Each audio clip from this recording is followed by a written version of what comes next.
Son, VK3AC, VK3. Well, I meant to speak to you there, Lee. Those batteries are very good.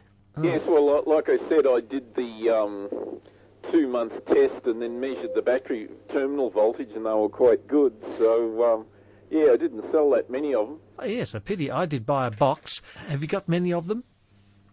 I've got a box and 2. Well, I'm keeping the 2, I think. So, I'd be happy to buy another box from you. Oh, that's very good. Very good. The original owner will be pleased. Yeah, how many did you pick up in the generator? Oh, he had 3 boxes of them. Basically use them as little DC power supplies. They fit in those UPS things. No, they're very good indeed. Of course, a box weighs more. 1 or 2 doesn't weigh too much. You take a box out of the car, well, you realise that it's lead, of course. Well, I brought them in, so I should know. Yeah, I suppose you were hoping everyone would buy them, and then we wouldn't have to carry them out to the car. Yeah, exactly. How many years ago? It must have been 25 years ago. We were doing emergency lights, and the batteries we had were very bad, and the problem was contamination. So obviously these ones don't have leakage, so they've got very pure materials in them. I've got quite a few here that are probably 10 years old, and most of them are still okay. I do an amp hour test every few years, and if they drop down to below about 2 amp hours, it's pretty pointless having a heavy battery with such a small capacity, so I give them the chuck. Although, of course, they have a hard life and they run down all the time, they don't last too long. Yeah, we same morning. I just turned on then, and I thought I'd see what was going on. Oh, fair enough. Yeah, I was calling Anthony because he was talking about the possibility of coming over here later on, so I was just trying to work out what was happening. What, later on tonight? Yeah. I'll have a late night missions. Oh, well, there was some radios to program and sort out the software for. Oh, there's Jeff. How are you? Are you listening 160 as well there, Jeff? I was, but I haven't got 2 rigs, so I can only listen to this frequency, over. Yeah, he never seems to understand what's going on. Yeah, I know. Well, he just needs a broadcast receiver tweaked up with maybe a frame loop antenna that you can make in 2 minutes. It's about 1 metre square with 2 or 3 turns on it, out of a couple of bits of wood, and a broadcast tuning gang and a transistor radio, and that would pick it up perfectly deep. I can't understand. Yeah, I know, John, but, I'm going to tweak that up. It's only been about 20 years. Next 10 minutes. So I could, I guess. I guess I could, but... yeah, well, he keeps calling. I don't know how he expects me to... listen on 160 and get 5 and 9 plus 30 over from... I can come up on this frequency and just listen in every now and again and give comments, over. Yeah, fair enough, I suppose, but it'd be better if you could listen to 160 when we're on crossbands, otherwise it gets a little bit disjointed there. Why can't he... Oh, it does. Why can't I he agree listen to us? And, yeah, you sound pretty well. You sound like you're on top of the world there, John. Okay, look, I only wanted to come in and say hello. I was only going to listen for a few more minutes and probably go clear. So hope everything's going okay with you there, John, and with everybody else. And I hope Nigel's going okay too. So VK... Oh dear. I don't know why I can never understand how to tune in. Jeff, but yes, right, I will here one day, but at the moment I'm trying to do crossband, so as I said, it'd be better if when you come up on here you have a receiver so you can actually join in, otherwise it sort of makes it a bit difficult to operate the whole thing pointless. If you can't hear 160. Yeah, so anyway, what were we talking about there, Dave? Fine and mild? Fine and mild. Yes. Yeah. So you obviously got back from Ballarat okay with a carload of stuff? With, what do they call it? Light winds coming in from the south. Yeah, so obviously... Yeah, right, I will see you there, Jeff. Yes, I got back from Ballarat okay. Yep. Yes, and by the time I finished unloading the trailer and all the rest, it was quite a late night. In fact, it was quite a long thing both ways of all the loading and unloading of the trailer. And it would have been a massive undertaking. But it wasn't too bad. There were a few things, and it was quite entertaining going to Don's QTH again and looking at all the big bitters. I was expecting Don to come on tonight on 4:40. Maybe he will. Yeah. Maybe it's too wet up there. Maybe he's got bogged in his driveway or something. Maybe he hasn't bothered to go there because the weather's so bad and you're still in Geelong. It could very well be that situation. Yeah. Yeah, anyway, it was very good. Oh, we've had rain in Melbourne too. God, who is this keep guy? There, John, I'll keep listening and won't come back. VK... Has he got any clue what is going on? Yeah, fair enough there, Jeff, but as I said, unless you can run the crossband properly, it makes it a bit difficult for everyone, so you need to get a receivers with a loop antenna or something, and then you can join in, and Dave will be only too happy to let you on. Otherwise, trying to do simplex mix with a crossband just gets too awkward. Yeah, roger that, John. Yeah, I realise that. I go back to 160 metres. I can't run 160 and 2 at the same time. So why can't he run 160 and 2 at the same time? Everything goes okay. Sounds like you're doing really good stuff there. And 7-3 for now. I'll go back and listen on 160. Cheers. Why can't he listen on Yeah, 160 right. Well, and 2? why can't you listen to 160 when you're on 2? I mean, it'd be easy enough to have a broadcast band receiver turned on with a pair of headphones or something so you don't get feeders back and a loop antenna and I just can't understand why you can't run two things at once. Yeah, I know. Yeah, building up 70 centimetre beams here and... What's that got to do with it? Yeah. Well, you know... You wonder why I lose patience sometimes. You're a good signal in here, John. That's what I can say. And you wonder why we do it. I'll go clear and I'll just listen on 160. So 7-3, all the best to Dave. And yeah, well, he's sounding pretty good. And good on you there. You know, well, it's usually at this time of the night that I'm usually in Noddy land, you know, lying. Sounds like he's in it now. Going to sleep. But I thought I'd stay up tonight and listen to the whole thing right through. I'll try and monitor everything as I go. So I'll go back to 160 and probably come back to 2 metres after. So we'll see what happens there.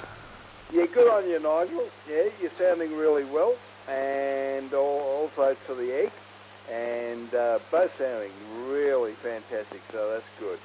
I still can't understand if he's listening to it on 160. Why can't he listen to that and talk on 2 metres? Well. Anyway, I wonder if Lee's still there or somebody. This is the most unusual set of circumstances, I say in the book. Yes, very good. Now we've got feedies back. How can we get rid of that? I can get rid of that by people not quite crossbanding, and I thought. I think you're the only one because I've been beginning to get a bit despondent with it because I'm not. Well, I don't know. Mind you, I haven't republicised it, but I tend to think I might be the only one listening. So I do listen to it in the car when I'm driving around, and we like to hear Kraftwerk and Telstar and all that sort of stuff. And there's a few new things have come on too of recent, I must admit. Yeah, well, what I did... Actually, I'll just plug my phones in. What I did is I grabbed a few YouTube videos and I then stripped the video off them and then saved them onto the Mac and then incorporated like a lot of those things like the numbers stations or the recordings of European radio activity and that kind of stuff I grabbed off the internet, off YouTube. I'll just plug this headphone in. Okay, I've got the headphones in now. Yeah, it's quite interesting, but I've got to get some other program content done because I've got about 8 different CDRs of 70-minute type program content. But yeah, it's otherwise. I went to Clayton on Thursday, and I could hear the signal quite reasonably in Clayton, and then at Westall railway station, it was very patchy because that's sort of down in a dip, and there's a lot of metallic like bridge and work going on. Yeah, it's got about a 5 or 6K range. If I go up to Bunnings Warehouse up in Warrigal Road there, I can hear it all the way to Bunnings Warehouse, but once I pass South Road and you turn into the Bunnings car park, it seems there's a lot of interference in Bunnings. It must be buzzing and or modems or something, but you can't hear it in the Bunnings car park. But I was pleasantly surprised that I did a field trip out to Burwood, to the new site that I was telling you about, and it comes in like crazy at the corner of Station Street and Burwood Highway, so I'm quite pleased about that. Now, that's very similar. I went out that way, or the Glen, the Glen shopping centre out there. You can hear it, because that's fairly high, I suppose, but you can hear it around there. Yeah, so it seems to be directional in a sense. Like, for example, I can hear it down on St Kilda Road outside the Arts Centre, and in parts of kind of opposite the Arts Centre in that, I don't know if it's Botanic Gardens or Queen Victoria Gardens or King Gardens or something, but opposite there I can hear it reasonably well. But yet in South Yarra I can't hear it at all. I've done some tests around South Yarra and very bad. So it seems to hop over certain, I guess because of topography, but hops over certain areas, and other areas it seems to propagate. Yeah, if the antenna was a bit high, that might improve. Right. It's amazing how well it's going, really, for what it is. It's not bad, but the reason I've started doing shorter transmissions, the power supply gets very hot. And I thought, if I'm at work and I leave it on all day, which occasionally I do. Oh, it could burn. Yeah, that's right, and I wouldn't know. And then last night here in Murrumbina, one of the power poles came crashing down. Oh, no. Yeah, that's right, just in Railway Parade. But I was on my computer last night here, and suddenly everything just went dead. And I went outside, and there's a guy with a Peter Parker squid pole turning off the transformer outside the block where I live. Oh. Yeah, so I said, "Excuse me, what's going on here?" And he said, "Oh, we've got a major disaster or something or other." And I said, I wish I had been told this. But anyway, so I walked around into Railway Parade, Murrumbina, and there it was. And I thought a car had hit it, but I spoke to one of the neighbours. This is just around the corner, and she said, "No, it just collapsed on its own accord. So I guess it is rotten at the bottom." But yeah. So we were in a blackout last night, so I decided, well, I won't switch anything on when power does come up, just in case we get a bit of a zap or a surge. How long were you without power? Till probably about 9 o'clock or so. But then, they put power back on, but I went for a walk around Railway Parade and had another look, and the lamppost was still on an angle, and the wires, the actual high voltage wires were sort of stretched downwards by the weight of the lamppost on its angle, and I thought, oh no, this looks very precarious. So I thought I'll just go X technology last night, so I didn't bother about switching anything on, and just had crashed on the couch. But at 2 a.m, because I was on the couch, I heard the trucks and everything come back out, and the guy with the Peter Parker squid pole was doing something at the transformer out the front, but he didn't turn it off because I did a test and I could see I switched the lights on, the lights came on. So I don't know whether they can control the grid from those transformers, or how they can switch off part of it, or there's switches that can actually isolate bits of the power line. You can see there's big switches on some of those posts, so they pull or push a thing and it can isolate stuff. But yeah, it sounds like quite exciting. And so you don't have any UPS backups for your computers or anything like that? No, I don't. In fact, I was a little bit because I used to get variations of voltage here when I first moved into Murrumbina, probably, in the first few years, so 10 or 15 years ago. And then things stabilised. But in those early days, also, I think possums used to cause issues. So every so often there'd be the variations in voltage, or would lose it altogether, because I think possibly a fried possum up top. But then the last few years it's been all right. So... But no, I haven't got any backup, UPS or redundancy setups here, so it's kind of touch and go in those situations. Yeah, certainly. I've got UPS for my computers and things, because nothing's worse than spending hours on a job and the power fails and you've lost it or whatever. Certainly a good investment, I think. Yeah, so your little power supply, how hot, too hot to touch, or just a bit warm? No, not too hot to touch, but hot nevertheless. Like if you were to hold your hand on it for any length of time, then you.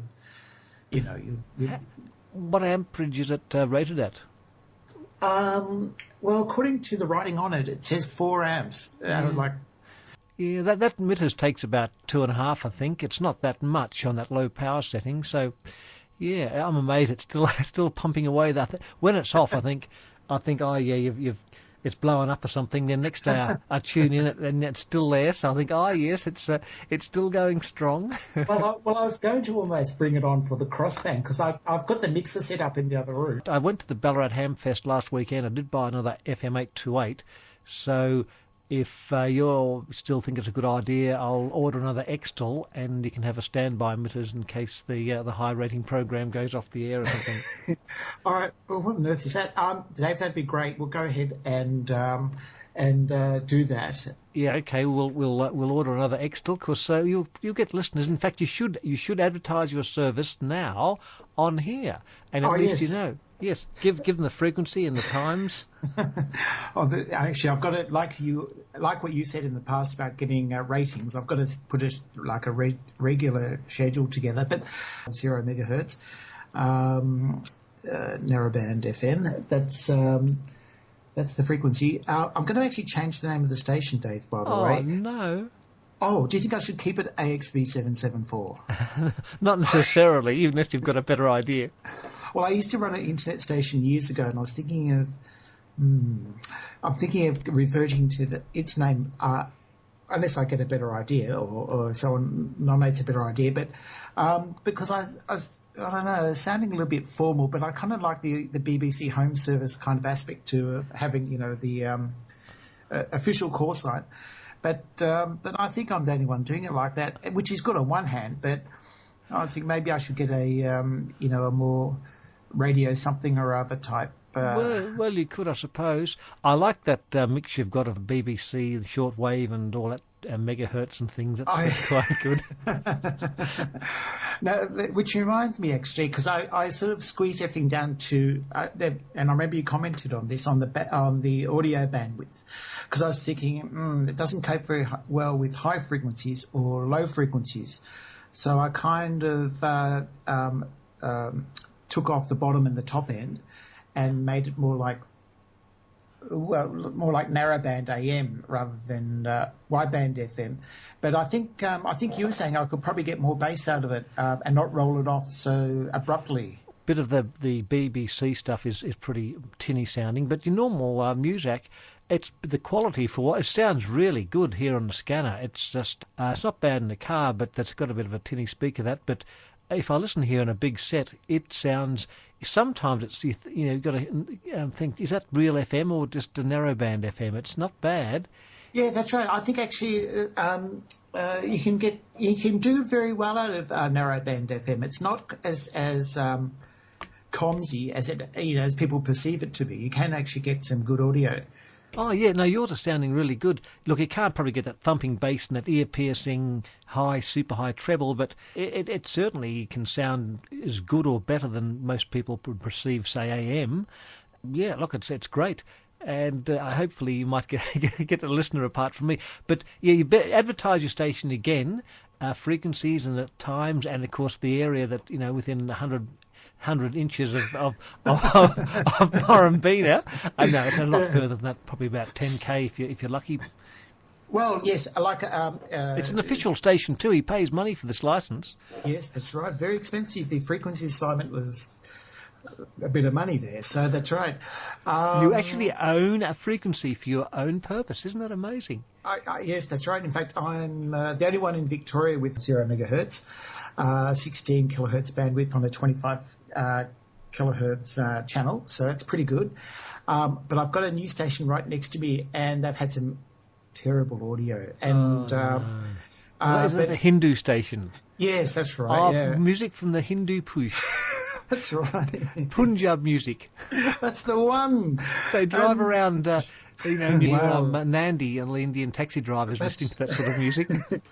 Actually, I spoke to the station owner, but they've got interesting stuff. Their transmitter is on High Street, Malvern, and their studios are down in Dandenong, and they're using ADSL to link the studio to the transmitter. But there's a few. They're not quite running within power limits that they're supposed to be. Put it that way. And look, some of those stations, they just sound, some sound okay, but yours is just, well, I think the engineering company you contracted for the transmitter and audio department did a superlative job. Oh, yes, I was very impressed, may I say. And when you tune across, some of them sound absolutely house, and yours just sounds fantastic with all the Shadows music and everything, and the 60s hits just coming out of that, just splatting out of the speaker. Well, I've got to say thank you to the transmitter engineer, because he did a fantastic job in, especially that little audio transformer on the transmitter. Yes, the transformer makes all the difference. That's right. I can see it there hanging on a thread. That's right. The Punjab people probably paid big money for some official people to set it all up. They did. The guy had to fly out from Sydney on several occasions, and they still haven't got it right. What's so hard? You just plug audio into the thing. Is theirs a proper mitters or something they've concocted? He told me they sourced everything from Sydney, so it's not a... see, the best narrowband broadcast transmitter is the SRK 100, 100-watt, made in Hawthorne, by SRK Electronics. It's called a NAS 100. It's a really nice piece of kit. But that's not what they're using, but they're using something commercial. But I don't know if it's like a two-way. Don't know whether it's a two-way repeater or like a modified land mobile service or not. Yeah. It's 100 watts anyway, but it's only double the official power anyway. But I'm not sure. I spoke to their engineer, and he said he would send me details of the transmitter. But I'm still waiting to get it. So maybe if they listen to your station, they'll realise they've got a fair way to go as far as audio is concerned. Yeah, but as far as their signals, it's fantastic. Like no matter where I go in Melbourne. Which is predominantly the same places, the city and Clayton the other day, and Burwood and Murrumbina and places like that. The signal romps in from the High Street transmitter site. So it's and that site coincidentally also has one or two other narrowband stations. It's above the sports centre on High Street. I think 1200 High Street or something like that. Oh, okay. So there's a mast above this sports centre, and it's got some, VHF and maybe UHF telco stuff on it. So yes. Anyway, so it's going good in the 1.97 metre band, which is a nice, just outside 2 metres. So actually, anyone who might be listening, your 2 metre gear should be able to tune up to that frequency. 0 megahertz. So I might do something. I won't be on air tomorrow because I'll be out all day tomorrow, and I don't. While this electricity thing is a bit precarious in Murrumbina, I might leave it for tomorrow. Maybe tomorrow night. I'll come on after about 8:30. But yeah, it propagates pretty well. So Brighton is pretty good. Spots in the city, but not East Melbourne. East Melbourne's very bad. In fact, I can barely receive it at all in East Melbourne. But yet, so it tends to hop over certain areas, and yet other areas it will sort of hop over to. Yes, it's just like. Well, it'd be interesting to see. You need to have a competition to see how many listeners you've got. A giveaway, something like that. That's what you need to do. Have a giveaway competition. And I think advertise. Well, I mean, I could switch it on now, I suppose. It's over in the corner there. The station on milk crates in the room. It's on crates now, not on the floor. It was on the floor, but I took it from the floor, and I thought, this is getting hot on the carpet. Not a good idea. No. So now it's on 2 milk crates. I've got on 1 milk crate. I've got there's a plank of wood over both crates, by the way. And on that plank of wood, I've got a CD player from my old music studio. I've got an aural enhancer. And then I've got a compressor limiter. Because I haven't got an EQ unit like what you've got, I'm using the enhancer as kind of like a substitute EQ. Right. You can emphasize the top end or reduce the bottom end or whatever. And then compressor limiter, and then into the creme de la creme audio transformer. And then into the transmitter, and of course the antenna in the roof, which I might actually, I'm thinking about our original ideas of other antenna ideas. so I'm not dismissing the idea of poking something through a tile. That'd be all to the good. Well, sounds most interesting. I thought you normally were out on Saturday nights. Normally I am. Normally I'm not home. And also tomorrow I'm heading off to Rosebud for the day. So I have to sort of make an early start in the morning. Uh-huh. So I thought, well, Saturday night at home, let's see what's going on 160. Well, exactly. It's always more fun on 160. Although Right. I'm cheating. I'm listening to you on 2 meters, really. But I do have a 160-meter radio in the other room, which I can drag in, because the audio there's a particular characteristic for AM, medium wave. Yes, that vital fifth valve. That's right. If you're interested in retro radio, I just put another clip on my YouTube of the ABC, old ancient ABC studios, if you want to have a look. Oh, okay, good. Just my normal ASC site on on YouTube. YouTube. Because the last thing I remember on YouTube was your Peter Evans clip. Oh, that's right. Yeah, this one's got the audio is famous ABC bloopers like Ian Blakey and drunk newsreaders, and overlaid with footage of the studios back in the 70s. And you actually see somebody who might look vaguely familiar, but about 40 years younger in there. I'll have to have a look. Yes. The funny man listening to the big loudspeaker might probably doesn't look like anything like he does now. Oh, no, because I've seen that picture elsewhere as well then. If it's... yes, that was just still off the movie. Oh, that's off the movie. Well, I'll have to have a look. And that's ABC, is it? Yes. All right. Now, I will give a plug to Chris Long. Just in case Chris is listening. He most likely is. Yeah, Chris, I saw Living Melbourne, which was a movie about Melbourne from, I think, about 1910. And the Living Melbourne film was put together in 1988. Gosh, 1988. I quickly wrote the details when I saw it. That was at Acme in Federation Square. It was really good. And then I thought, oh, I know this voice, AML. And Chris actually came on screen and did an introduction to the film, and it sort of details Melbourne's history. And I watched a few films that day, actually, regarding the birth of film and movies and the early Melbourne in its early days. Most interesting. And curious to see Chris was part of it. Oh yes, he was a big film producer back in those days. Mr. Long used to be on every film, and he used to almost be the main voice of Radio National. You'd hear him on all the Radio National stations talking about 78s and the history of film.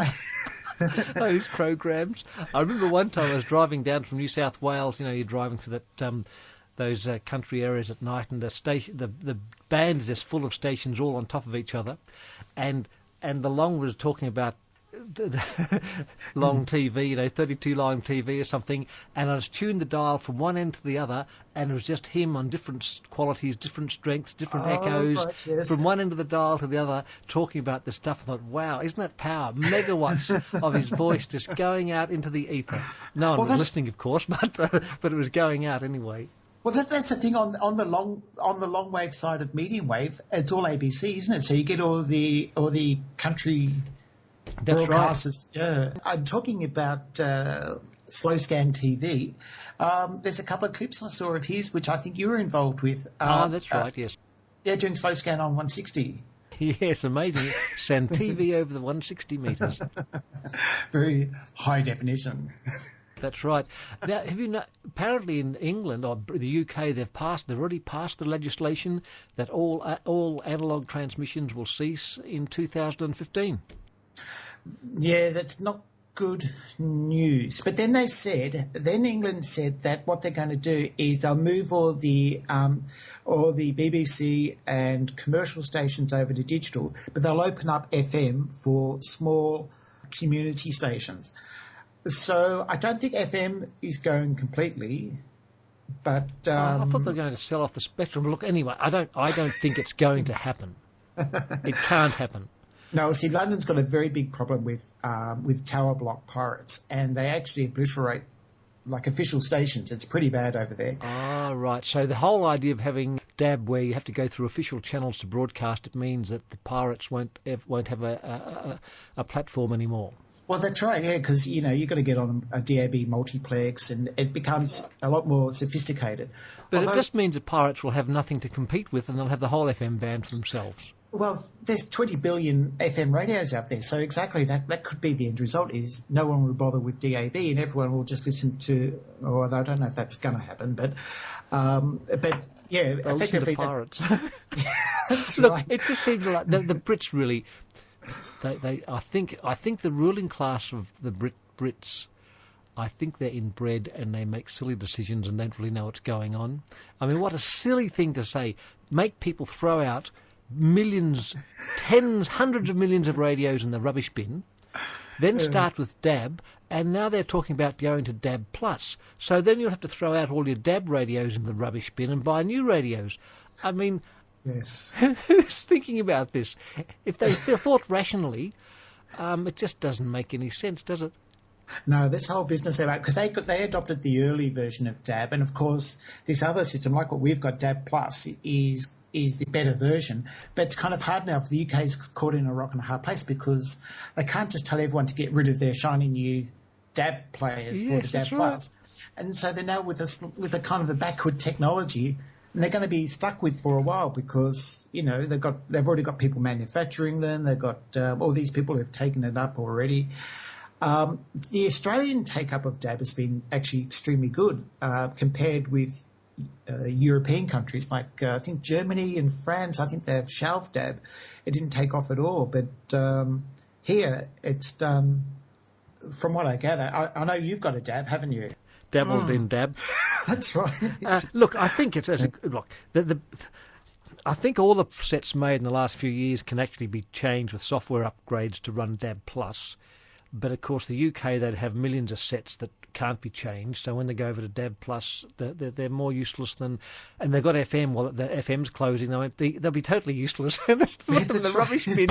I mean, what a silly thing. They talk about recycling and stuff. How stupid to have to throw all your radios in the rubbish bin. From what I understand, bandwidth-wise, oh no, actually this might be DRM. I was going to say the bandwidth occupied by most of the digital modes of transmission is greater than analog anyway. But I think DRM is a bit of a case where this new technology came around, but consumers just weren't interested. So, because DRM itself has been around for some years, hasn't it? Oh, about 10 years or more, in fact. DRM's great, but the only trouble is there aren't really any radios for it. There's a couple of the big, bulky, ugly-looking things, and you can get I've got a thing here, a computer thing you plug in, you can listen to DAB and a DRM. I've listened to Radio New Zealand a few times. It sounds very nice, but then that's about a year ago. I haven't listened to it. And the thing about DAB is, DAB, when I first got my set, I used to listen to stuff on the DAB, and I'd carry it around. Now I just listen on, if I want to listen to John Payne, I just listen on AM because what's the difference listening on DAB and I just listen on any bash radio that happens to be within my, I can grab. Yeah, well, exactly, because I mean, that's right, it sounds like ABC sounds great on AM anyway, really. You're not really getting a great deal more. There are some interesting music stations that I listen to sometimes, but for general radio listening, really, it's content. I mean, if people are going to listen to the races or something, they couldn't care what format as long as they can hear it.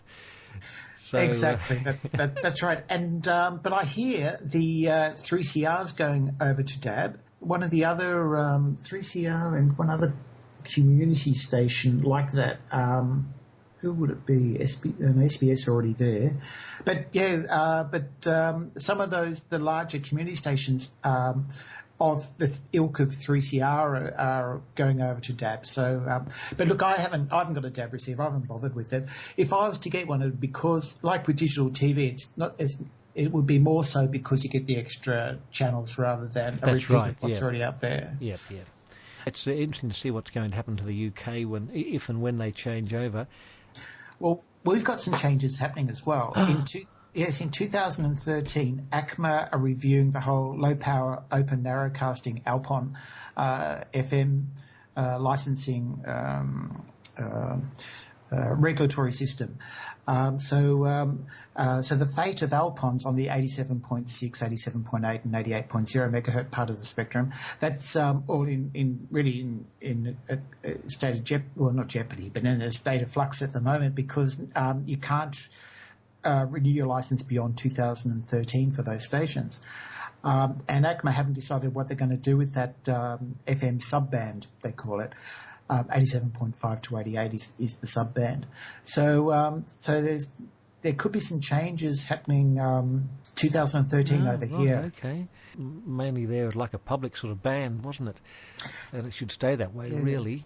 Well, it's actually most of the a large majority of the licenses are held by small groups. It's not quite as diverse as originally intended. Well, I suppose it's good if they have another war. The Germans can't hone in on the Dulwich transmitter and stuff, and they won't be able to bomb Coventry quite as easily. But actually, in the war situation or Cold War or whatever, they're still using number stations on shortwave. So number stations and utility stations haven't gone away yet. No, remember they did a special license. Maybe they'll go to DAB2, so hi-fi number stations. Or put them on DRM. Now, talking of DRM, Radio Luxembourg actually came back to life. They were experimenting with DRM on shortwave. But they shut it down because no one was listening. So they were going to come back as a DRM shortwave station with beautiful audio right across Europe. But it turned out to be a massive flop. There's a lack of receivers. That's the main thing. Right. If the UK does shut down AM and longwave, at least in the UK, then you'd just have to hear a lot of stations anyhow from Europe, wouldn't you? The band would be full. You just have to learn German and French and Dutch. Right. Well, do you know, I don't know if they're going to get rid of longwave, because they use longwave for BBC Radio 4. The ships at sea rely on the time signals and something else. BBC 4 have ship reports anyway, and so it's regarded as part of the UK security to keep longwave and keep the BBC on longwave. So the oldest system will be the one that's staying in the longest. Isn't that ridiculous?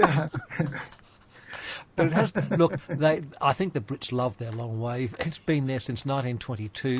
That's right. It's 2LO. Only interested in policy. They're not interested in the real world situations. I don't understand what these politicians do. Yep, they'll just have to keep changing standards every 5 years. They have DAB, DRM, some other thing.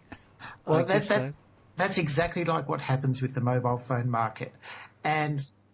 That's right, and they have to keep ramping up the features and the add-ons and the cameras and the front cameras and the back cameras and greater resolution and video to video and all the rest of it. It's a state of madness, really, when you spend, like what a lot of people do, $1,000 on a phone, and they've got a lifespan of a year, because the next one comes along and it suddenly puts the other one, like the iPhone 3GS.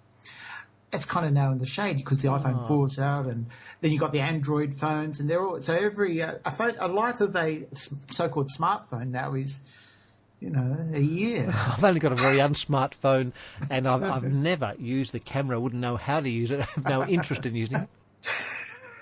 Exactly, as it goes to it like the Indian or third world landfills. It's madness, really. This is capitalism, you see. And I mean, not that there's any. Is that the long? Certainly. I was talking about you before, Chris. Actually, about what I saw at the Acme Centre. Let me get my. I'm not sure what pulleys you're talking about. Is that in the? I went in. Yeah, that would be right. Now, what was that film I saw? Working Melbourne or something? Living Melbourne. I made that in 1988. Yeah, I watched that. I was sitting back there. I didn't realise you had anything to do with it, Chris. I thought, I recognise that voice. And then this figure came up on the screen, and it's the Long, AML, and who I've heard you many times on the crossband missions. And who am I talking to, by the way? I might know you from years and years ago. Oh, no, I'm kind of new on this scene, but it's David here. New kid on the block. Yeah, that's right. We're being heard in Murrumbina, our Murrumbina correspondent. Oh, I thought it sounds a bit like Peter 3YE, but I'm probably wrong. I think you're wrong. Yeah, no, you are wrong there. But VK3P. Oh, good day. Hi. Oh, yeah, because I've heard you a lot, Chris. But of course, when you're listening, when you're predominantly a listener, then of course you're not going to know who's out there. But you're part of what I could say to Dave is the establishment on 160. Oh, right. Okay. I'm not sure whether that's a good thing or a bad thing, Dave. Oh, yes. Well, that's why I'm always a bit nervous coming on, because I feel like I'm not part of that necessarily the establishment as such, because you and the Egg and so forth have all known each other for many, many, many years. It goes back to last century. I think I've known Dave for about the 8 years and the Egg for about 6. Yeah, so that's right. So, and of course that creates the charm of 160 and the rapport of the missions. They call it rapport nowadays. Although at the start of tonight's missions, it was somewhat the other end of the spectrum. Oh. Yes. Sorry, I wasn't listening that early on. Somebody will have to fill me in. Oh, well, you'll hear it on a replay one day. Oh, God. But I was going to say, John the Egg, last time I came on through Skype, I think John was talking about revamping his 6-metre stereo missions. Ah, yes. It was 34 years ago. It's not even illegal now. No, it isn't. Never has been, never will be. Yeah, oh, well, that's really good to hear. The second harmonic was illegal, that's all. I hope you're... Yeah, but that was way, way down. It wasn't actually radiated at any level from where it was transmitted from. Nope. Okay. There were adapters made that fitted on the back of tuners that were basically a TRF set, and where the detector should be, there was a frequency doubler. And you put that on the back of the tuner, tuned it to 6 meters, and it generated the harmonic at low level into the aerial terminals of the tuner. Ah, is that how it worked? Yes. Okay. Little multiplying device, all to the good. Because there was actually a fair number of tuners and things in line to make sure the second harmonic itself was at a very low level. I've actually been watching your latest video of the interior of Broadcast House the last half hour or so, Dave. Isn't it a laugh? It's certainly... Is that Jaime? Yes, Jaime Gonshaw. I thought I recognised him from my days there. Yes, and the announcer in that booth is John Sloan. Who's the guy punching the panel? He's a maintenance engineer. I don't know what his name is. Judging by the age of him in 1970, he'd probably be dead by now. I thought he was such an old man then. There's the original Jonesy in the 3LO booth doing the Evans show, and that's in that bit that's very underexposed. Well, congratulations. You should give it a bit more of a push. I gather an 8mm Kodachrome film made in the 1970s of the old Broadcast House, a tour backed by bloopers of suitable merit. Another Victoria News read by Ian Blakey. Then they had about 20 miscues following that. That's hilarious, wasn't it? Look, it's come up very well. You know how substandard 8mm movie is, particularly when it's shot in existing light and stuff. Well, the point is YouTube is substandard also, so you don't notice. Ah, that's full resolution. Yeah, they've gone high definition now, haven't they? It took 18 hours to load that up in a 1.8 gig file. I did various tests at different resolutions, and the higher you send it up in, the better you get. So if you're looking at it in 380 or 420 or whatever, it still looks very good, because what happened with YouTube, the higher the quality you send up, it looked better in the lower resolutions as well. For 8mm, that's probably about as good as you're going to get, I think. For me, that was highly nostalgic from my days at radio talks and documentaries. Ah, yes, Studio 300 with that old butcher's table with a couple of turntables stuck there. And all the B amplifiers in the rack. Is this the one? Oh, sorry, I was going to say, is this ABC Radio News Stuff-Ups and Drunk Announcers? That's the one. I'm watching it now. Yes. The soundtrack's very good too. You'll have to listen to it one day. Do work in that studio at some time, did you? Yeah, well, I did most of the programming in the St James building down the road, which the ABC used to rent in the mid-70s. But we actually went to Broadcast House to do our final mix-down. When I say a mix-down, at that time and we had to mix down from 3 individual Bias 66s to a single Bias 66. Oh, how good. They're probably the equipment's in that movie. My first ever official job in the ABC was in that studio. I'd done a bit of training and stuff, and I was on duty in that studio sitting where Mr. Gonshaw is with that ancient panel. What date would that be? 1978. Okay, gotcha. And with the Trimax faders and things. Oh, they've all got lab coats on. Yes, that's right. Lab coat and ties for the announcers. Dust coats, actually, with plenty of dust. All right, that's good. And the first job was, because that studio had a grand piano, in walked Edmund Hillary walked in, about 10 feet tall, and he was doing a voiceover, and had a pianist there, and they're going to do a musical accompaniment. So they put a 16mm ejectors on the desk, pointed it through the window, the studio window. You've got to be joking. No, to a screen pointing towards in the studio, and they ran the film, the work print. First off, the guy was in there doing a musical accompaniment, was recorded on the tape recorder, and then Hillary went into that breadboard, that butcher's table desk, and did the narration. Now, I've seen it. In went 60 dB sig noise, and probably out of the desk came 45 dB sig noise. It wasn't too bad, actually.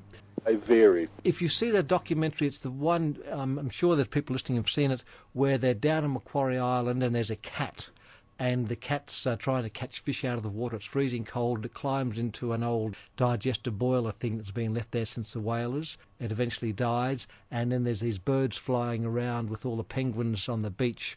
There's the musical accompaniment, Mr. Hillary's voice, and that was my very first paid ABC job, audio doing that. A cat, descended from pets brought here by the sealers, searches for dead chicks. He hasn't adapted to the environment like the penguins and will find the approaching winter a lean and hard time. Like their one-time masters, the sealers, they find the island desperately inhospitable.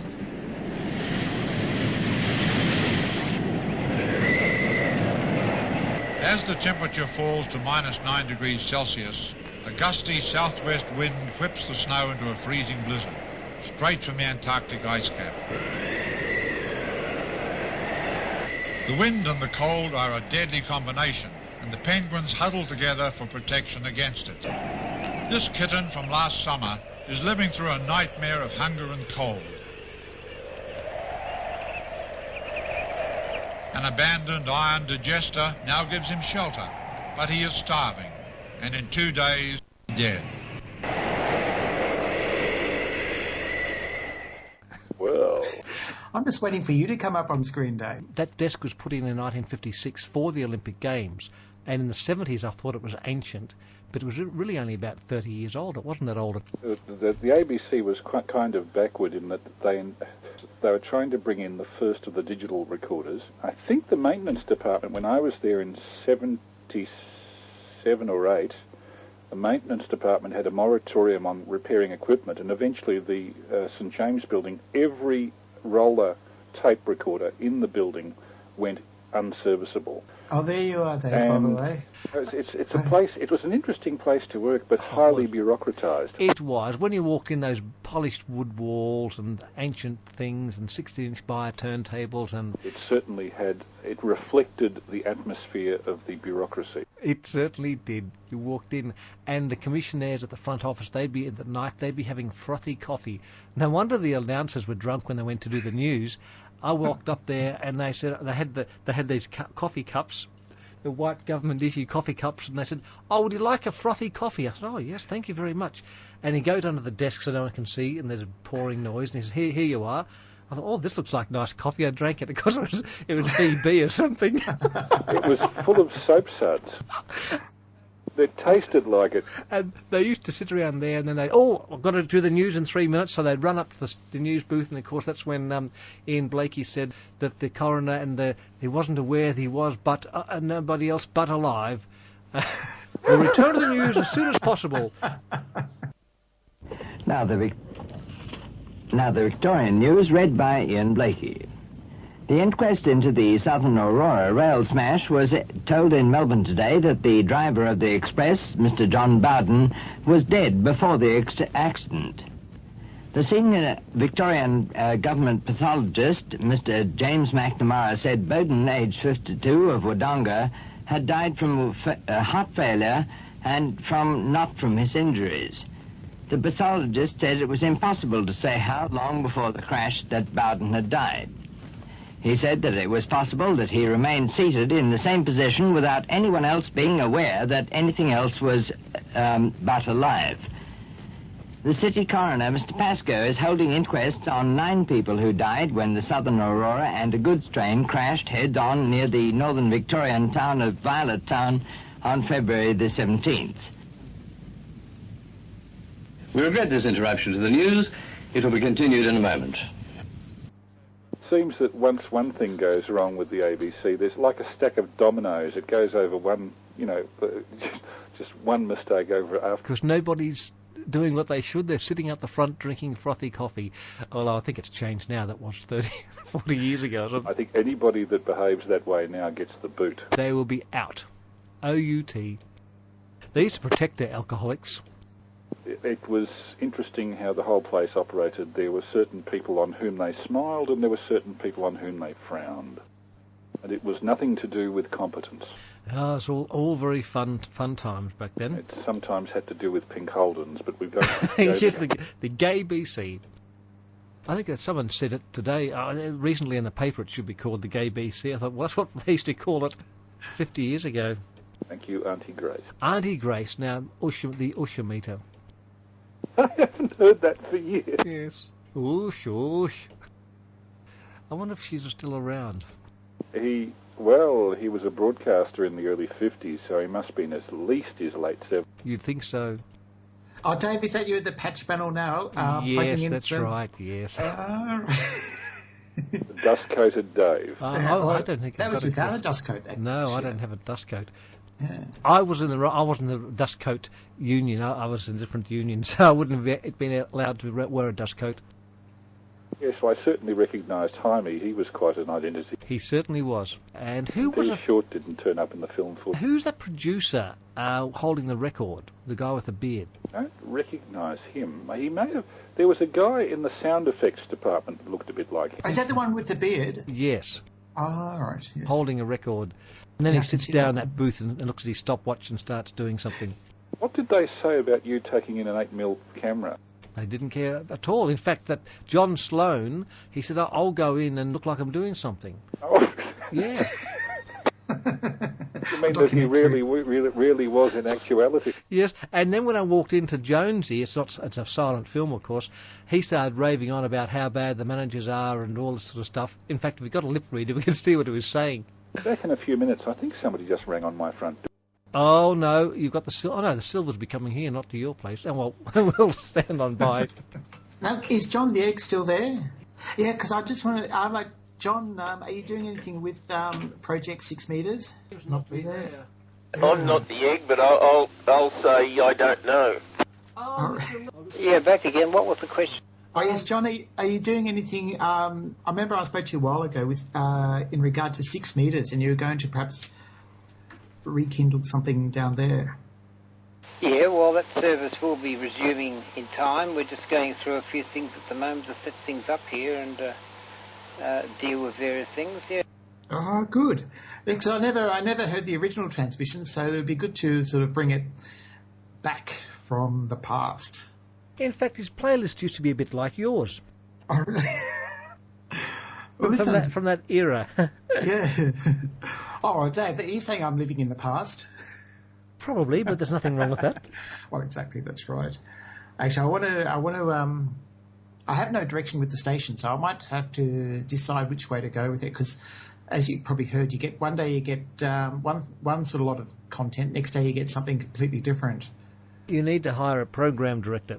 Yes, that's right. I just saw you at the speakers there. Let me just go back. The actual quality is really good. It's not too bad for what came off. I did do a lot of work on it. It probably took about 3 days to do that. It's very clear. I've just gone to full screen mode, and I'm looking at a patch panel at the moment. But when you think this is 8mm film, it's... Oh yes, it's not too bad. It was transferred to on an HD camera, and then edited down. If you convert it to standard definition, it does lose, so that's why I put it, as I said, I put it on YouTube as a HD video file, because the high, even 8mm, you can't afford to lose anything, so you've got to have the best quality in the system. But yeah, it looks remarkably good. It does. What was it? Canon 5. And good colour definition too. Like the colour looks natural, doesn't, you know. I think it looks better on the screen, on the computer, than it looks when you project it, because projected looks a bit sort of over chromed and sort of muddy looking, whereas when you electronicize it, you can actually fix all that up and make it look a bit better. Now, when that fellow walks up out the street and up the stairs, whereabouts is that? He's walking out of the switch room. You see, there's those shots of the steps leading up from the switch room. Yeah. And he was working. You see him in the switch room switching, and then he obviously packed his bag and walks up and going home. And he walks out, the little sequence there. Walks out. Yeah. He just gave a quick wipe on one of the meters. I was looking. I just gone back. That's right. Yes. Checked one of the calibrators and has a quick look around, and now looking down at the stairs. It's great. Door. Oh, here he goes. Danger on the door. See, it's very good definition. I can see it very clearly here. And you can actually see the meters, the needles and the meters moving. Yeah. That big panel of meters had all the ABC stations monitored on it. It was very official, wasn't it? Oh yes, I'm just looking at that right now. I know who's got that panel. There's a sign that says "Silence, please. Studio on air." Yep, that's the old bathroom studio. It was an old church building that they turned into a studio and a control booth. Bill Ackfield Memorial Studio. Almost, yes, that's right. Poor old Bill. Does anybody have that Bill Ackfield blooper? What's he saying? There was the studio on one side of the walkway that used to be the veranda for the old cottage, and the control panel or something was on the other side. Yep. And Ackfield was trying to see the directions from his panel operator, and somebody was standing in the way, and he swore at them on the air. Yeah, it was a funny old studio. That it was, I think it was like a temporary thing. It was built to just like cut a hole in the wall, 2 holes with the hallway in the middle, and it had a gas fire. And you could light the gas fire, and in the winter you'd pull down the blinds, and you'd be very cosy in there with the gas fire. And that's the studio you have the panel out of that you're sitting at, isn't it? No, this is the studio. This was would have been 302, the main 3LO studio. Oh. Then it moved upstairs to what they called a training studio, but never got used for about 50 years. Then when they pulled the place down. My memory is that cottage studio had rotary ebonite faders of the 1934 variety still in it. It did. That studio got moved. I've got a photograph of it here on my wall. It was in. Hang on, I'll read what it says. It. But it was in some other building in the city in the 30s. It moved to Broadcast House when they went there. It predates Broadcast House? Yes, it does, yeah. If you see that on the film, it's installed 1945. That's when it was moved into Broadcast House. And if you look, there's a pan down the rack, and there's ancient valves and things in the they're not even octal valves. They're they're 45s and stuff yes, like that. They're pre-octal valves. And that was had been on since 1936, and I don't think the valves had ever been replaced. Of course, no one dared pull one out. Of course, they'd probably just effectively the whole building had a UPS, didn't it? No, they had a generator. They didn't have any battery backup. That was the UPS of days gone by. Now, Dave, what are you doing there? You're on the phone and you grab a patch lead. So are you talking to someone and doing a patch as to like an instruction or something, or? Yes, I'm probably patching somebody's program line to Sydney or to Adelaide via Udnadata or something like that. Yes. There are all these holes in the wall that had all very fancy and interesting names. You know where they were going to, some strange places. All leading to the tunnel underneath the building. You'd plug in and see where it went to. Oh no! So because I've heard about the tunnels in under the city, because Telstra or Telecom used to have tunnels from Exhibition Street, and there's a labyrinth of tunnels all under the city. Was that sort of interconnecting with the ABC as well, or tunnels everywhere? All the telecom wires went across. In fact, the switching room or the main program room, which was called City, what was it called again? It was Just across the road, the PMG program room was in that, that very bland building with no windows next to the courts. It was in there. Oh, that's what they used to call City West, City isn't it? West, that's right, yes. Yeah. And there was a program room there, and that was basically like a switch room, but run by the PMG. So you'd get in contact with them. So we had some lines, presumably. Yes, a lines room. So we had some lines from that patch bay that went to various places, but if you wanted something different, you'd call up City West. Now, my memory, Dave, is that you took me for a tour there before I got involved with the ABC. It would have been 1973 or 4. And at one point you pulled up something like a trapdoor in the floor to show me the tunnel that led out of Broadcast House towards City West Exchange under the road, I think. Yes, I probably did. Probably it was full of asbestos, I think. You actually said to me at the time, that's the escape route if the communists invade up the steps. Well, this is it. The whole underground thing, because where that guy's walking out of the room, those steps, that was built like a bunker for World War II. Because Broadcast House was built, I think it was built just 1942, and it was built for the war. So the idea was that when they bombed Melbourne, the Prime Minister could go down those steps, there's a little studio, and he could talk to the nation from underneath there. If they bombed the building and there was no studios, you still had PMG sockets in the wall that you could plug a battery-powered amplifier and a microphone into. You could admit, of course, Sydenham would have blown up, but you could admit to 3WV in Doon, near Horsham, and people in Melbourne would hear that, so that was the backup emitters. The trouble is that AM missions towers tend to be awfully susceptible to a single small bomb. Yes, that's a problem, isn't it? Or a single small hacksaw, if it comes to that. Yes, quite bad indeed. So I shouldn't be suggesting this. This is terrorist stuff. Preventative, though. It's true. Yeah, so it was a fascinating place, and that big speaker, I'd love that, one of those RCA Type 1 speakers. They just sounded fantastic. I've got a Type 3, which is the smaller cabinet. They're quite good. They've got a 15-inch thing in them, but those big Type 1 cabinets... Funny story about that. When Jeff's one had a port in it, it was a vented baffle thing designed by Neville Teal. He had a cat that liked enclosed spaces. And anyway, Jeff was demonstrating to me one night how it could play the 1812 overtures complete with cannons, the full dynamic range from the CDs, through these speakers. What we didn't know was the cat had crawled in through the port and was sleeping on top of the speaker felt inside. And suddenly, in the middle of this cannon fire, there was this noise out of the speaker like, whoosh!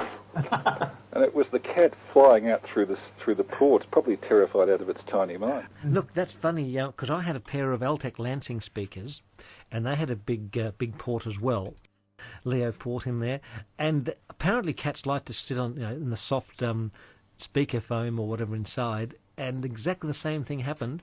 I went in and thought I'd listen to some loud Hammond pops, and the poor puss jumped out of there. Probably its little sensitive hearing got wrecked, and it ran out of the room for its life. Yes, I actually got the impression that the explosion of the cannon actually forced the cat out through the vent once when he was stuck in it. Canonisation of the pussy. There was a certain odour to that speaker after a while. Oh, you think the cat's done things in there? I think it might have. Yeah. I think that may be the reason that Jeff sold it, actually. Oh, dear. No, they're very good speakers. I think they're fairly rare now. Yeah, I suppose you could always get... I've got a handbook here with all the specifications. To be fed by 10 watts to produce huge amounts of output with flat response, but you can do the same thing by using a 50-watt amplifier through something less efficient and smaller. And I think the emphasis these days is on smaller. Oh, look, I think it is. However, I think one of those massive speakers... They didn't worry too much about response above 10K for obvious reasons in those enclosures. They were pretty good. They had... The speakers themselves had... And in those days, 1978... A twin cone or a... In 1978, I had a very good... I could hear, up to about 22K or something. Wouldn't we all? And those speakers used to sound really, really spectacular in the high end, and the low end was just like, I don't think even modern expensive speakers, I mean, you can get good response with a small speaker nowadays, but there was an effortless response. It was just undistorted, that the sound was just like, you wouldn't believe. And if you put a signal generator in and you wound it down 20 hertz, 30 hertz, and you could actually feel your stomach vibrating with the hertz. It was, and not sort of distorted, clipped sort of. It was just fantastic.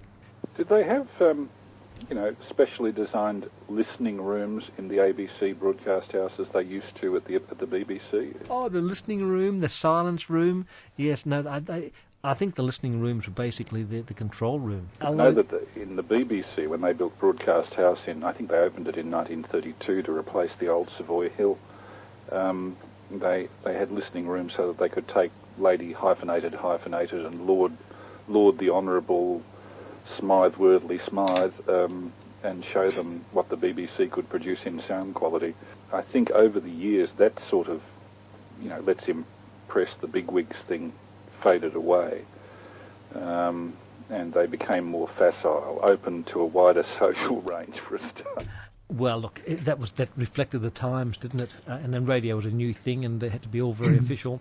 Well, that's right, because in London at that time, you used to have listening booths in gramophone shops. So you'd actually go into a booth and you could listen to a record before deciding to buy it. And it was a proper booth. It wasn't just putting headphones on. While you're playing your record with your darning needle and the that's right, yes, magnet resting on the record on the stylus. That was civilised society. Yes, the UK, we spoke about that, but now... Are they talking about switching off the analogue equivalent, or yes. is that a long way off yet? No, we were talking about this just before you came in. 2015 is the... So we'll no longer be able to use crystal sets? In the UK. Oh, okay. But it'll never switch off here, and mark my words, it will never switch off in the UK either. Not in our lifetimes. The difference with Australia is AM radio still rates here, whereas in a lot of Europe, AM radio in the Netherlands, in Germany, there's no push on it. It doesn't rate anywhere like what it rates over here. Here, well, there's small countries where you can cover the whole country with FM from a relatively small number of points. Yeah, but you couldn't do that here. No, that's right. Our landmass is far too great. But there's a general feeling that AM is old hat over there, whereas here, and actually even in the US, AM is still. The talk shows and all that. Yeah, it's big time. Yeah, because you only have to drive your car out to Ballarat listening to the Melbourne stations, and when you get to about where Ballarat is, they drop out, and so then you have to switch to AM anyway, or else retune to the local ones there, whereas in some of those smaller countries that probably wouldn't happen. I've got an article here from the RTV&H I bought at the Ballarat Hamfest, or didn't buy, they were giving them away, from 1955, and Britain broadcasts... Did that come from Anthony? Oh, I think so, yes. Then it came from me. Oh, really? That was the deceased estate. Ah, is that where they all came from? Britain broadcasts on FM, and it's about the opening of the British FM system, and it says here what's going to happen to the AM and long wave. But anyway, they're putting this big missions up, because here's the stations: Pontop Pike, Divis, Meldrum, Norwich, South Devon, Sutton Coldfield, West Wales and Home Moss. They're where the big mitters are going to go. It's expected that VHF station will be operating by the end of the year. The AM listeners had a lot of trouble trying to listen to the home service, and the third program being jammed by international stations. I think home service was the long wave one, wasn't it? I think so, yes. 290 kilohertz or whatever. It was 200 then, now it's 198. Continue page 27. Here we are, 27. They used to do that in all the A's. There was a station over there on 208, because Godley and Cream think about fabulous 208. Where does that Radio Luxembourg come from? Yeah, that's right. Because the microphones are in this article, it says that the cost of sustaining two broadcasting systems, AM and FM, is too expensive, so the AMs and long wave service will be faded out, but they envisage that it will be around for a few more years yet. And Dave, that was written in 1955. 55? Yes. So the FM didn't totally take things over. But now they're saying the same thing again on a slightly different technical basis. Now let's see, 55 years from now, that takes us to 2065. No, I wonder if AM will be around then. It'll be interesting, won't it? Well, I'll say 160 would not be the same if it was digital. No, it wouldn't be the same. Look, don't knock it. It may be, because if DRM comes along, I'm sure that there's going to be a narrowband version suitable for ham use. In fact, they're working on a free download codec at the moment. There's some guys, codec 2, I think they call it. It can only improve on the shocking quality of sideband as the average you hear now. Well, look, you can run DRM at 9 or 10 kilohertz. You can run it at 4.5 kilohertz, and the 4.5 kilohertz bandwidth still sounds pretty good. Audio up to 8K.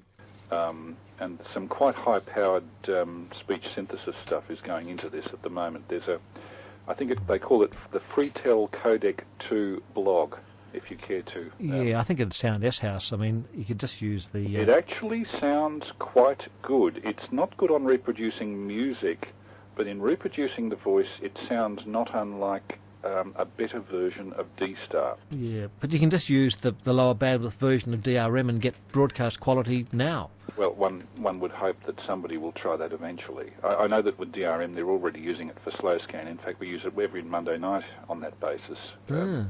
And we're transmitting digital pictures quite nicely, thank you very much. Get many listeners, viewers? It's growing. Originally it was just myself, and it's grown since then to about 10. Yeah, look, it wouldn't be the same tuning across a digital. Look, DAB... No, but at least it will be better than sideband.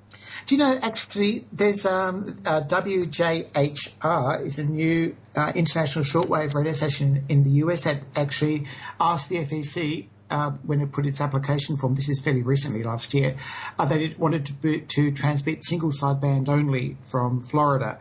And it's the only broadcast station in the US that has a SSB broadcast license. That's purely SSB. The fact that you can't lock in, if there's no residual carrier, you can't lock in with it and produce a synchronous detector effect. No, I would not be surprised that there's only one that's tried it, because have you ever tried to tune music on sideband? If you've got a modern digital set, it sounds fine. It locks in once you're in a few hertz. Oh, yeah, but that it depends on whether you've got a residual carrier to lock in on. No, you just tune until it sounds okay. I think if you put an audio on, like if you've got a music track or spoken word or something, you'll just use that as your reference point. And yeah, I doubt the ability of the average listener to do it properly. Well, this particular radio would lock in and stay locked in. It doesn't drift much. If you're just in a modern SSB set, you can tune in the music on SSB. It's just you just get it till it sounds right. It'll stay locked in forever, really. The digital systems, the DRM has to be within 10 hertz over a period of, say, 2 minutes.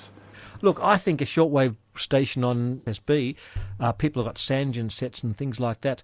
It's a great idea. They can get far better communications. And anyway, the ABC used to have a sideband link, so they must have been able to resolve hi-fi music at the other end with that. Oh, yes. Private carrier involved, John? Oh, I don't know about that. That was the Lyndhurst to Darwin link. It was about 11 megs. It sounded to me like it was sideband. It didn't sound like there was any carrier there. No, I used to listen to that. It used to sound fine. You'd tune in. It would be, if you had a decent receiver, it'd stay locked in for a while. Well, theoretically it could be done, but I just doubt that the average ham could do it properly. If you dial in on modern receivers, say if the station's 11.6 megs, you dial 11.6, hit the upper sideband, it'll be 11.6 megs upper sideband plus or minus 10 hertz. One hopes that if the stuff is all calibrated it would be, but I know a lot of receivers aren't. That's right. They tune to umpteen million decimal points. Things there are stations broadcasting SSB, and they sound perfectly okay once that you tuned them in. Incidentally, I've just from Anthony finally got the base for the QB3300, so high power, here we come. Oh, good. When do you think that'll be going? End of year. Really? Oh, good. For the summer season? For the summer season expands, I suppose. Excellent. At least it'll be equivalent to 3BIG. Yes. Somewhat approaching it anyway. I'll be putting next YouTube clip will be we had a visit to Mr. Big's transmitter shed, and we'll see a few interesting videos of that. Oh, that'd be interesting, yes. Yeah, very interesting. Most tiny. Well, I'll be back in a few minutes, just going to get a theme. We'll stand on by. Right. Yeah, where some of it's not really working, it was just staged for the film. No, after you left, we turned the big emitters on and filmed the valves heating up. Yeah, that's right, but the thing with the meter reading 10 kilowatts and all that was done with a power supply. 10 kilowatts AM. Yeah, there's some good stuff there. We did a few little sequences and things. Look, I think SSB on a shortwave with people now having modern receivers, a lot of them do.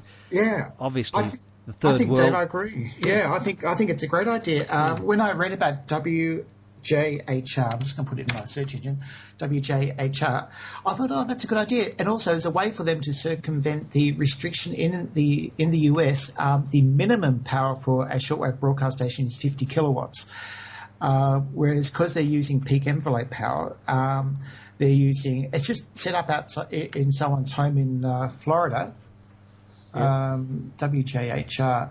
I think they're running 10 or 15 kilowatts PEP at the moment, but it would enable them to run a more economical, as far as electricity consumption, station. Oh, it would make all the difference, yes. Quite a good idea. But there were quite a few stations running SSB, and they used to sound quite good. They're on 50 kilohertz. Okay. But nevertheless, interesting. To be honest, I actually spoke to ACMA some months ago about the idea of doing... this is before I read about this station, but I had the idea. I was looking at the spectrum available for domestic HF broadcasting over here, and there's 3.3950 to 4 megahertz, so 3.950 to 4 megahertz, which is open to HF domestic broadcasting. But there's so many assignments already within that spectrum segment already that the only thing you could really fit in would be 3 or 4 kilohertz bandwidth type transmission if you were to grab a frequency assignment. And the idea sort of came in my head at that time, I suppose the way to do it then is you could use amateur equipment and go single sideband. And I spoke to ACMA about it, and he was a bit put aback by the notion of it because no one had approached him about that. But at the time I thought, that's an idea. That way you could use cheap equipment. It's within kind of just off the 80 metre band, the 75 metre band. But most amateur stuff will go up to 3.5 to 4 megahertz. So it's a way you could do a HF domestic broadcast station kind of on the cheap in a sense. Yeah, you could. You keep asking these strange questions from Mr. Akmar. What's he think about you? I know. Well, the other one, as you know, is I was the only one ever who put in the idea of a low power NAS station. Yes, that's right. And got it. But maybe if I ask ridiculous questions, they don't have an answer. Say, look, I want to run a hi-fi AM station on 500 kilohertz. I say, I understand this. Yes. Well, just do it.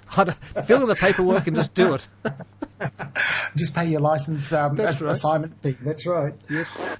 Dave, so you've gone back to your normal UHF frequency there. Yes. Dave, I better get going. Okay, look, it's been most interesting couple of hours talk. Don't leave it so long till you come up again. Yeah, all right, I'll do that. That was good, jolly good.